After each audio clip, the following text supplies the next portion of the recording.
Olá, meu nome é Orlando Santos, tenho 50 anos e ando há 30 anos a trabalhar no turismo e para o turismo.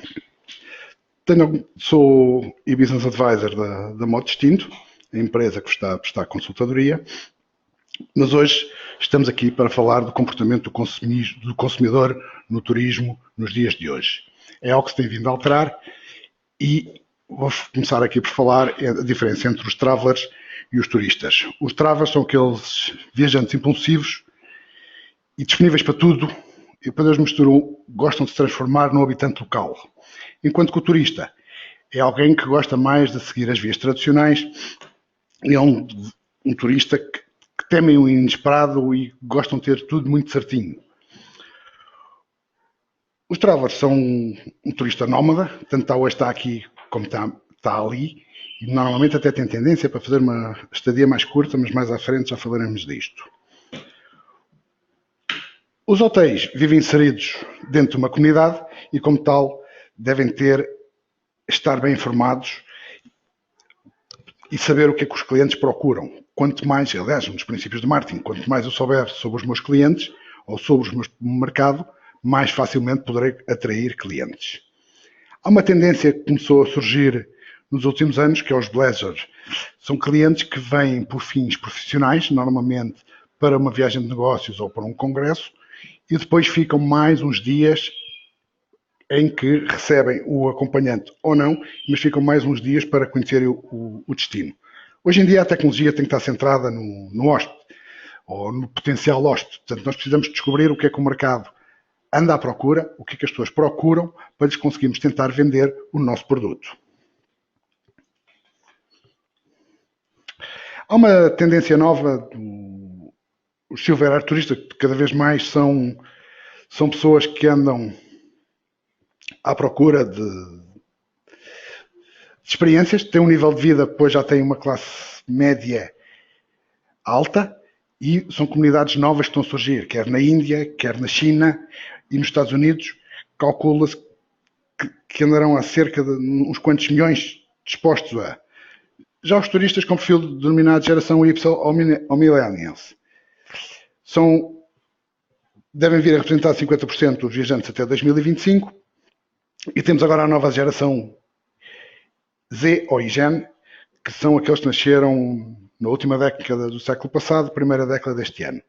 Há uma geração à qual eu pertenço, que são os baby boomers, ou são aqueles que nasceram entre 60 e 80, que começam a ter um perfil extremamente interessante novamente. Pois somos pessoas que já começamos a ter os filhos crescidos, muitos já saíram de casa e, portanto, nós pais temos novamente disponibilidade financeira e apetite pelas viagens.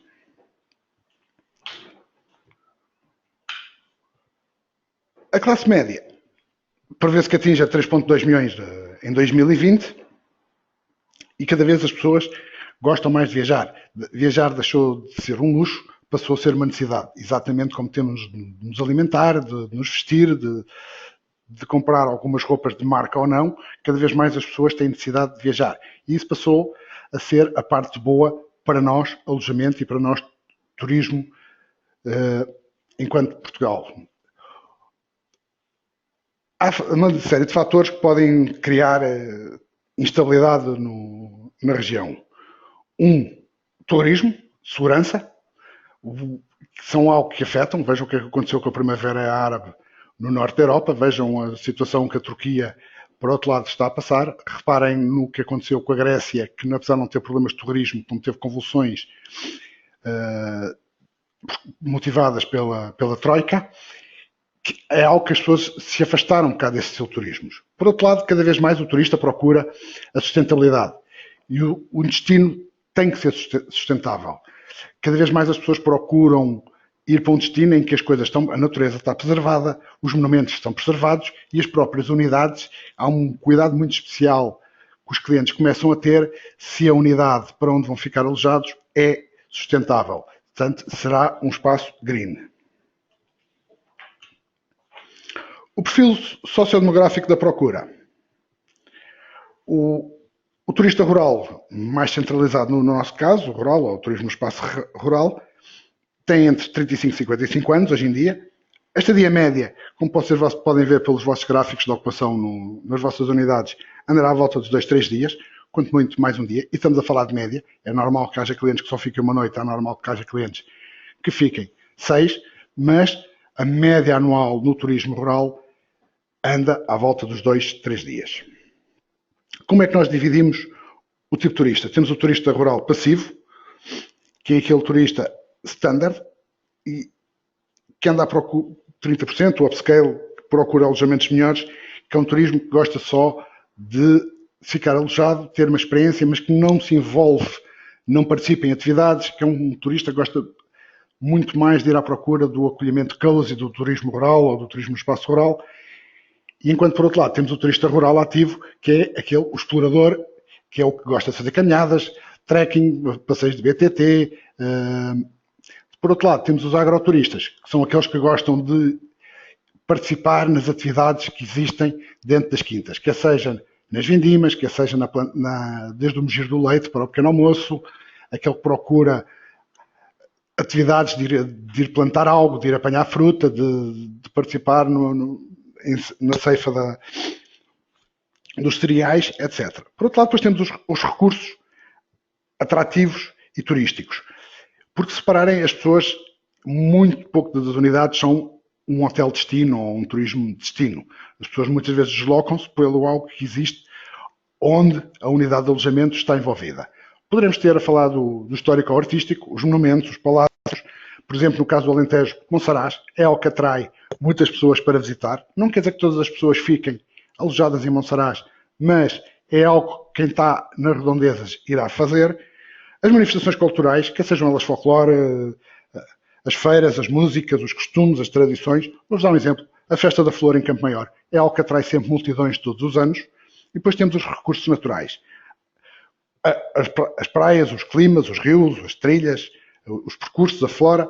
Um exemplo, o Alentejo antes da Alqueva e depois da Alqueva são duas realidades completamente distintas. Há muitas pessoas que visitam só o Alqueva só para visitarem a barragem do Alqueva. Depois teremos aqueles, os exploradores, que gostam de fazer caminhadas ou à volta do coisa, quer dizer, portanto, o próprio Alqueva, mexemos na natureza, mantivemos-la equilibrada e conseguimos criar uma série de oportunidades. O modelo de negócio a desenvolver para o turismo de Portugal, pelo turismo rural no espaço rural. Aí está turismo rural, mas pode-se dizer turismo no espaço rural. São turistas experientes, exigentes de padrão de consumo e acima da média nacional. O turista do espaço rural não é aquele que procura o preço mais baixo, procura a promoção, mas não a nível de valor.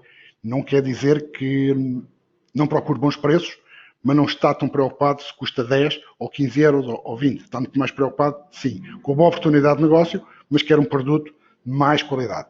Voltamos nós a falar dos passivos, que são aqueles com mais de 50 anos, os gerações X ou os boomers. É uma classe média alta, é uma classe que tem famílias, ou já sem filhos. Se repararem, nos 50 anos já quase todos andamos com filhos acima dos 14, 16, 18, 20. Muitos já são independentes, não querem connosco, portanto libertam os pais para fazer os seus fins de semana, para meditar, para passear, para namorar, para fazer aquilo que durante muito tempo não tiveram disponível. E se repararmos, tem uma média de um consumo médio por noite que anda à volta de 140 euros. Mais coisa, menos coisa, já com as despesas agora. Depois temos o ativo, que serão uma geração ligeiramente mais nova, mas que também, classe médias altas, mas que procura ter atividades. Gosta de fazer caminhadas, gosta de ser explorador, gosta de ser agroturista. Portanto, estamos a falar de um turismo diferente. Mas que ambos produzem noites para as nossas unidades. Aqui poderemos encontrar as vários diferentes assuntos que eles vêm fazer. A arte, a cultura, a família, as férias, o romance. E o romance não quer dizer que sejam luas de mel. Podem ser casais sem filhos ou que deixaram os filhos em casa, que pura e simplesmente querem passar um fim de semana fora, ter uma escapulidela e namorar. Não é? Muitas pessoas casadas acabam por cada vez mais por ter este assunto.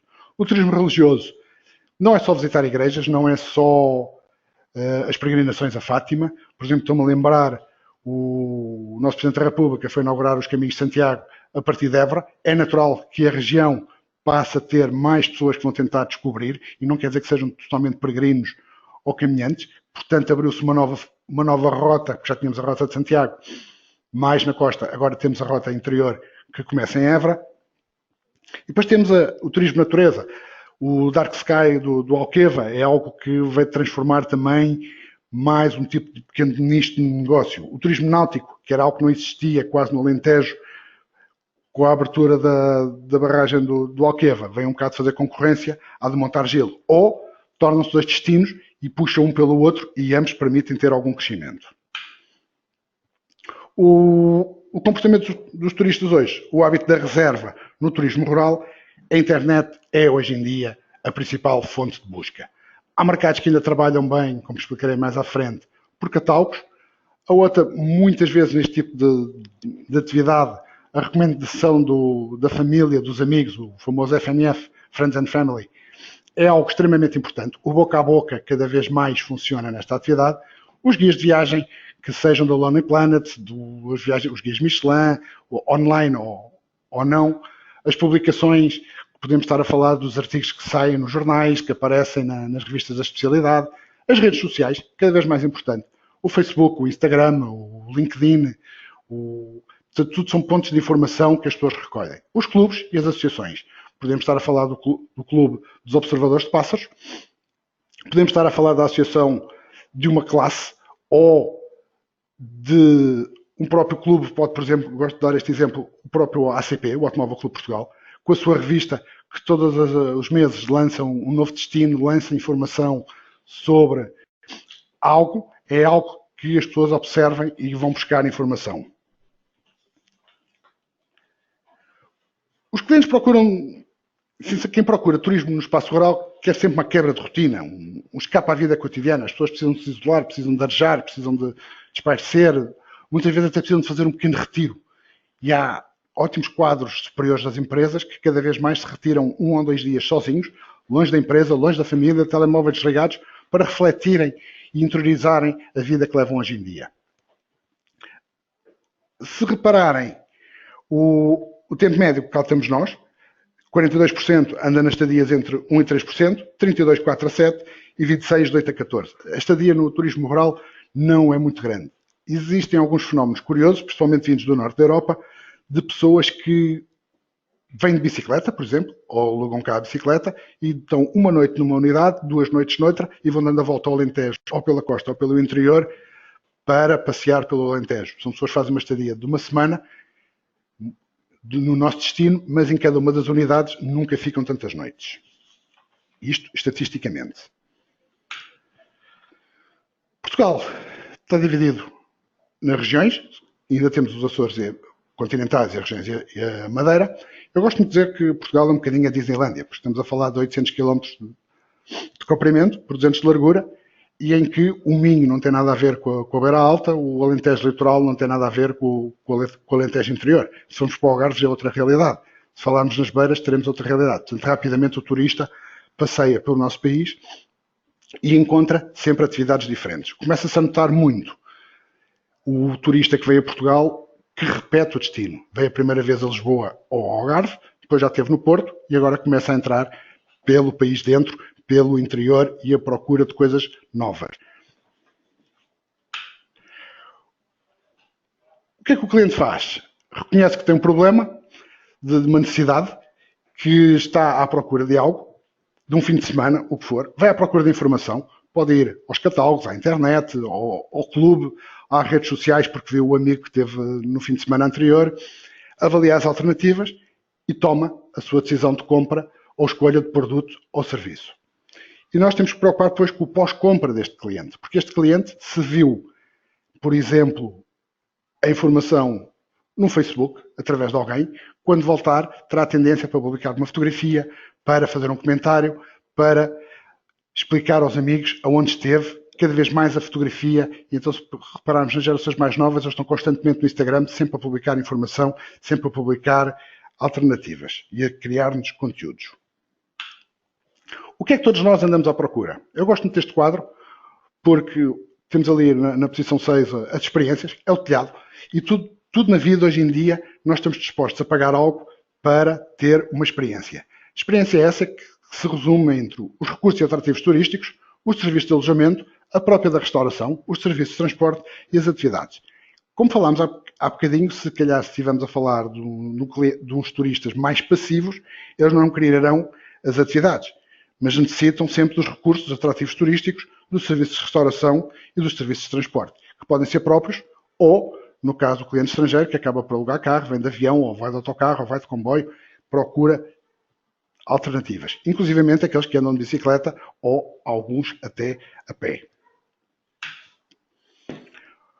Os hábitos nos países principais nossos mercados, se repararem, a grande tendência já está na internet, mesmo naqueles mercados mais tradicionais, cada vez mais a internet é o maior peso. A seguir vêm as agências especialistas, os tour operadores, e por fim temos o outro segmento que é os outros, que é aqueles que vêm do clube de amigos, da associação, do grupo fechado, etc, etc. A nível da acomodação, se repararem, os hotéis rurais acabam por ter um bocadinho mais de peso no nosso país. As casas rurais vêm a seguir, o bed and breakfast, as granjas ou as quintas, ou o agroturismo e depois as outras. Aqui estamos a falar do tipo da oferta turística que o país tem disponível. Este quadro é a oferta de ocupação do alojamento turístico coletivo, portanto estamos a falar de toda a hotelaria e eu depois já vos mostro, se repararem, as dormidas no turismo no espaço rural dividem-se por este segmento. A grande parte, as casas de campo, e aqui invertemos em relação ao quadro que estava, porque já estamos muito mais focados, essencialmente, no turismo no Alentejo. Daí a oferta ser ligeiramente diferente do quadro anterior. Um candidato de estatística, em julho de 2016, o turismo no espaço rural dispunha de uma oferta de 1.305 estabelecimentos e cerca de 22.000 camas. Eu gosto sempre de vos referir aqui que, para dados estatísticos, uma cama de casal ou um quarto twin com 2 camas tem exatamente o mesmo valor. Estamos a falar de 2 camas, pois é, nesse quarto dormem 2 pessoas. O turismo rural tem-se fixado nos 669 mil dormidas e as estadas foram de 2,7, com uma taxa de ocupação de 20% ano. Se repararem, e começar principalmente quem tem unidades mais para o interior, reparar, as pessoas acabam por ocupar, as sextas-feiras começam a ter ocupação, o sábado é o dia mais forte, o domingo diminui, e depois vêm as vésperas dos feriados, as férias, a Páscoa, o Carnaval, uma ponte, e se repararem, que fizerem as contas, mais ou menos chegamos ao final do ano com uma taxa de ocupação à volta de 20%.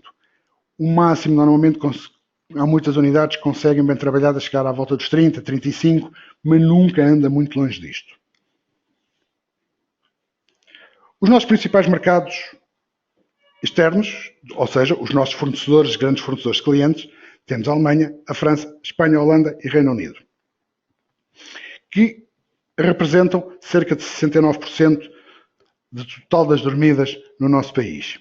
Há países que têm vindo a crescer e que tornam-se alguns crescimentos significativos, o caso do Brasil e da Suíça, que têm ordens de crescimento de cerca de 17%. Mas se repararem, uma coisa é o mercado alemão crescer 3%, que tem um grande volume, e outra coisa é um mercado ainda menos maduro, que apesar de ter uma taxa de crescimento muito mais simpática, mas como a base é mais pequena, se traduz em menor número de hóspedes ou de estadias.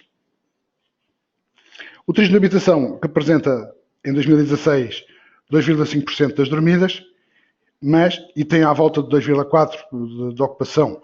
Mas não se esqueçam que, quando estamos a falar de hotelaria pesada, da tradicional, estamos a falar de grandes unidades e estamos a falar, essencialmente, Portugal tem uma grande estrutura de hotéis de 5 estrelas, portanto, que tem um preço alto, que puxa pelo preço médio do país. Portanto, não penso que estamos perfeitamente equilibrados e muito em cima da média. Significa que o turismo no espaço rural não é um turismo económico, barato.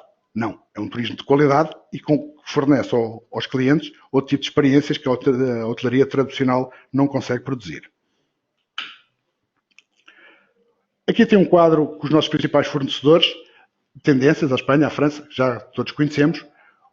Os Estados Unidos têm estado a crescer, a Suíça cresceu, como falámos, o Brasil cada vez mais começa, tendo em conta a excelente política que a TAP tem traduzido para para Portugal, criou praticamente uma ponta aérea entre o mercado brasileiro e Portugal, e portanto muito brasileiro começa a passar por Portugal e depois continua para a Europa, ou então vem só conhecer o nosso país. O mercado americano começa a ter a tendência de estar a começar a acontecer o mesmo, porque a TAP hoje em dia está a reforçar as linhas para os Estados Unidos, portanto cada vez mais haverá americanos. E ainda tem a grande vantagem que hoje em dia, para clientes da TAP que estão em trânsito, eles permitem fazer uma paragem em Lisboa ou no Porto e a pessoa ficar 2 ou 3 dias e depois continuar a sua viagem. Portanto, cria-se aqui um fomento, mesmo que o cliente esteja em ligação para outra capital qualquer europeia ou outra cidade europeia, permite que o cliente fique no nosso país. Aqui temos os 2 países de residência, no turismo de habitação, e se repararem, entre 2015 e 2016, o mercado nacional quase não cresce. Porque, assim, somos um país pequeno, com um número limite de pessoas, e, portanto, por mais apetite que as pessoas tenham, este mercado nunca pode crescer muito, porque tem um limite. Portanto, a forma de compensarmos e ocuparmos a restante oferta das vossas unidades será com o mercado internacional.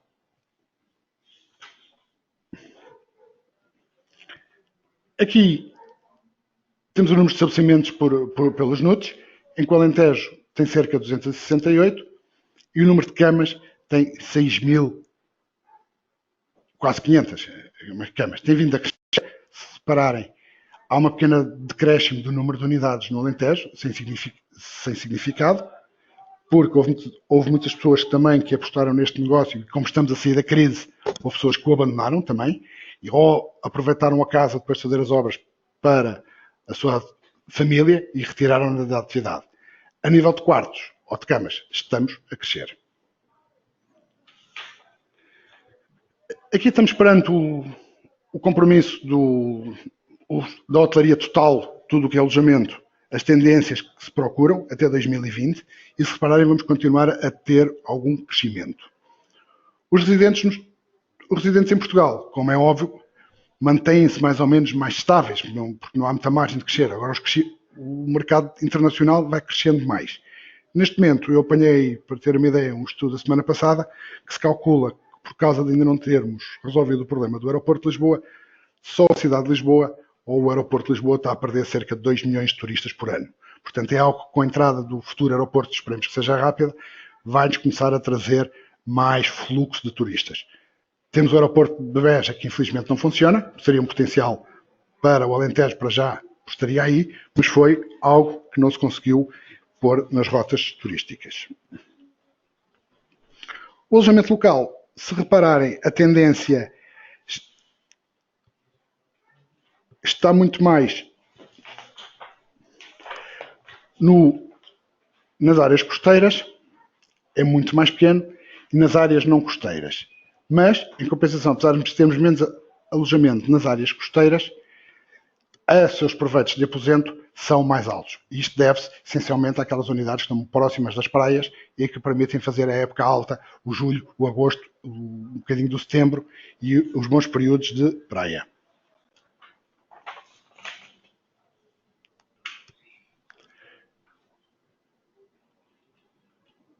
O alojamento local, aqui já temos muito mais implementação na área costeira e, se repararem, continuamos a ter sempre os proveitos mais altos na área costeira do que propriamente na área interior. Portanto, os proveitos totais entram sempre na parte do turismo interior. Agora, só por curiosidade, mostro na hotelaria a predominância é muito maior na área da costeira do que na área interior. E aqui acontece-nos exatamente o mesmo. Mas reparem que os proveitos do aposento ainda entram mais dentro da zona dos outros alojamentos. Eu trouxe um exemplo do que é que o nosso turismo anda a fazer, o Turismo Portugal anda a fazer hoje em dia em forma de promoção. Cada vez mais estão no marketing digital, cada vez mais procuram conteúdos, cada vez mais trazem jornalistas em que, por simplesmente, lhes oferecem o alojamento dão-lhe um carro e o jornalista que vai passear e escreva o que quiser sobre o país. Como nós somos um país confortável e de qualidade, como é óbvio, temos tido excelentes reviews lá fora. A própria campanha está muito mais dinâmica, muito mais para a experiência, para o sentir, do que propriamente a darmos a promover o nosso castelo simplesmente pela muralha ou pelo monte de pedras. Cada vez mais o cliente, como procura experiências, é isso que o Turismo Portugal tenta incutir. Abandonaram as campanhas dos outdoors, das páginas ímpares ou das páginas pares nas revistas da especialidade e cada vez mais se preocupam com o marketing digital. Estes são alguns exemplos de promoção e de conteúdos que saem por nós. Podemos estar a falar de blogs, de jornais, dos guias da Lonely Planet, do New York Times, que começa a publicar reportagens e notícias do nosso país, e isto também se motivado porque se existe uma ligação aérea forte e começa a haver uma ponte aérea entre nós e Nova Iorque, cada vez haverá mais turistas americanos a ter a apetência para vir à Europa e para conhecer o nosso país. As qualidades, por exemplo, do tempura, caso não saibam, fomos nós que levámos para o Japão a tempura, é uma palavra portuguesa, que é aquilo que nós fazemos para as nossas sardinhas ou para os nossos carapaus fritos, e em que os japoneses passaram a adotar também. E daí a expressão do Japanese tempura. Caso, só por curiosidade também, a palavra origato, obrigado, é algo que foram os portugueses que levaram para o Japão. Os guias Michelin, o Google Maps, há uma série de guias cada vez mais online que nos permitem dar a informação.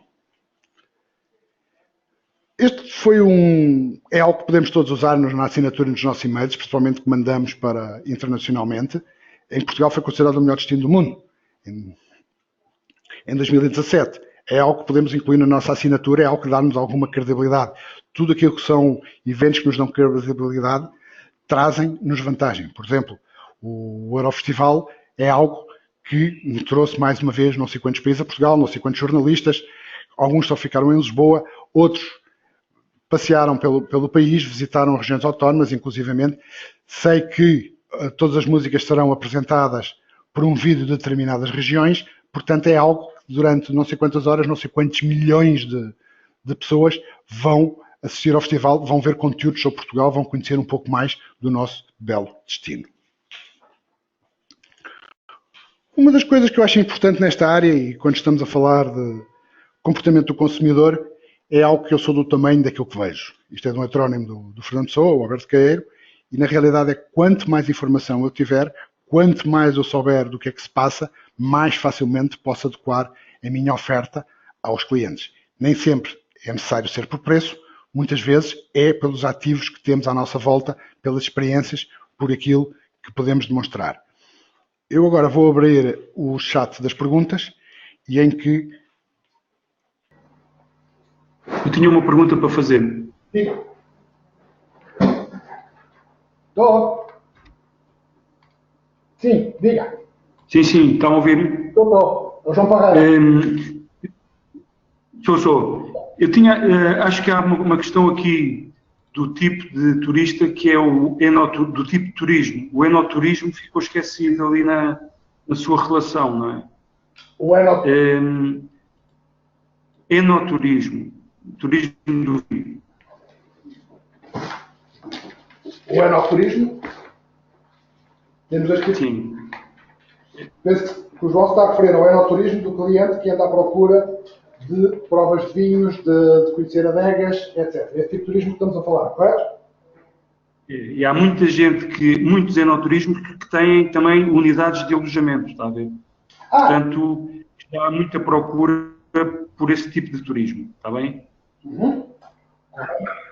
Mas esse é que é o turista, e enquanto unidade enoturismo, que existem no Alentejo e no Sol, nós temos o cliente que vai, eu falei lá há bocadinho, naquele cliente que procura as experiências e que inclusivamente pode participar numa vindima durante a sua estadia.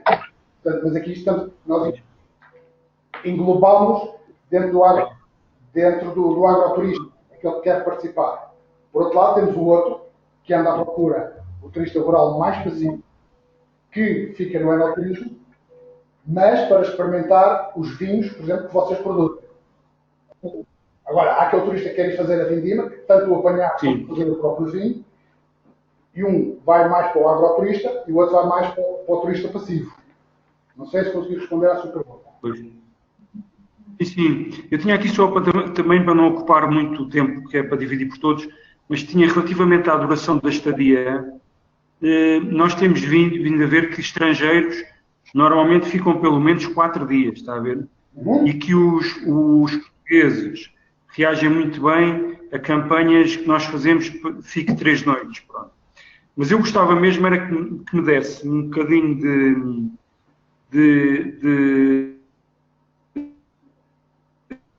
enfim, do seu conhecimento. Uma coisa que chamou a atenção foi quase agora no fim, que é a opção dos alojamentos dos europeus, em que disse que 51% preferem os hotéis rurais e que apenas 10% optam pelos bed and breakfast. Isto faz toda a diferença quando nós nos classificamos nas centrais de reservas. Concorda comigo? Concordo. É algo que vamos ter que ir combatendo até as pessoas conseguirem perceber, porque a partir do momento que não há. Eu não vou dizer que há bons hotéis, ou que todos os hotéis rurais são bons, ou que todos os hotéis rurais são maus, ou que o bed and breakfast é mais fraco que o hotel rural. Porque hoje em dia a classificação turística muitas vezes é o próprio dono da unidade, quando a constrói, que a avalia. E o técnico da Câmara que facilita este tipo de informação. Agora, depois, quando o INE produz estatísticas, produz pela classificação delas, não é? Por exemplo, há bocadinho estava-me a falar em relação à estadia média. Eu costumo dar aquele famoso exemplo. Temos um frango. O senhor come um frango, ele fica à fome, mas para a estatística, cada um de nós come meio frango. Portanto, há sempre aqui, a estatística vale um bocadinho o que vale. Agora, o alojamento local, o turismo no espaço rural, tem mais presença no interior do que o alojamento local, sim, se pararmos a escala. Quase todo o alojamento turístico que está na costa alentejana está a nível da categoria do alojamento local, está muito mais na costa do que propriamente no interior. Mas este número não diz, está a referir dentro do segmento só. Eu penso que está a referir a um quadro que eu estou a ser. Deixa-me cá ver se era este quadro. Obrigado. Ver se eu consigo andar para trás. Não deixe estar, eu já percebi. Eu, no fundo, já percebi qual é a explicação e de facto, estou um bocadinho a concluir que as pessoas, quando vêm bed and breakfast, assustam-se um bocadinho com enfim, com o que os pode esperar quando chegam, percebe? Se calhar, se calhar for uma geração como a minha, não é? Que é dos 50 ou gerações ainda mais idosas, os 60, os 70 anos, ligam mais à classificação e ao estatuto da unidade hoteleira. Se estivermos a falar de gerações mais novas, se calhar procuram, nem olham para a classificação e procuram muito mais o tipo de produto e o tipo de quadro e a experiência do que propriamente a classificação. Que era aquilo que eu falava lá atrás, dos clientes mais passivos e mais ativos. Os classes média alta, a partir dos 50, procuram alojamentos normalmente mais caros, não é? Ou estão mais a potência para despender dinheiro, enquanto que os mais novos muitas vezes trocam o preço do alojamento pela experiência que vão ter. Portanto, aqui às vezes ter um bed and breakfast ou ter um hotel rural, sim e não. É o problema das estatísticas. Tá. Obrigado. Nada, até já.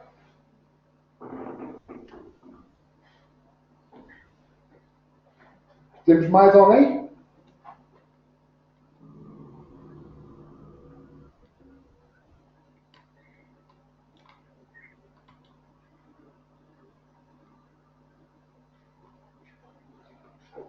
Se quiserem, também podem fazer perguntas pelo chat.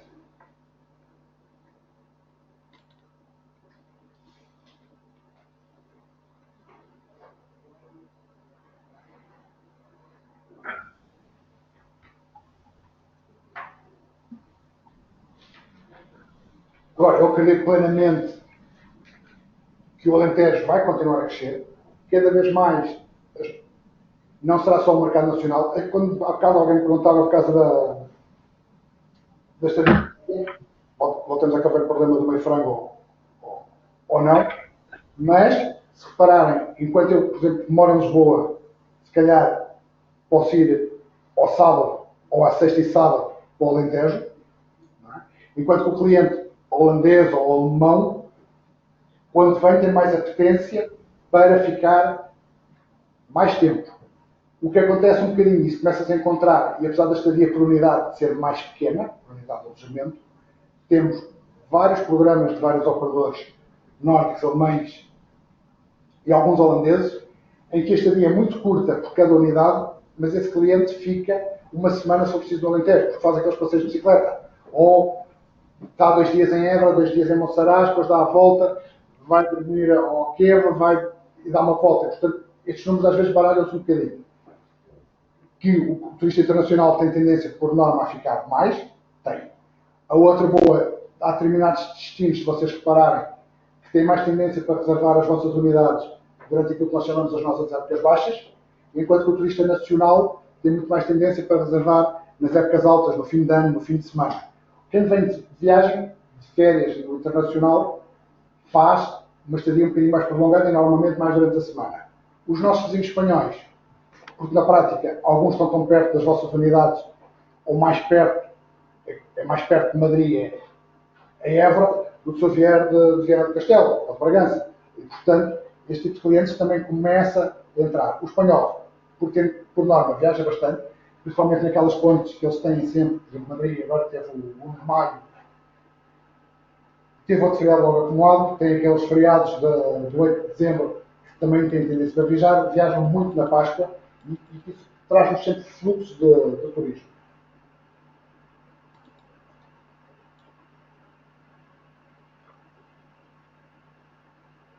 Temos mais alguma questão?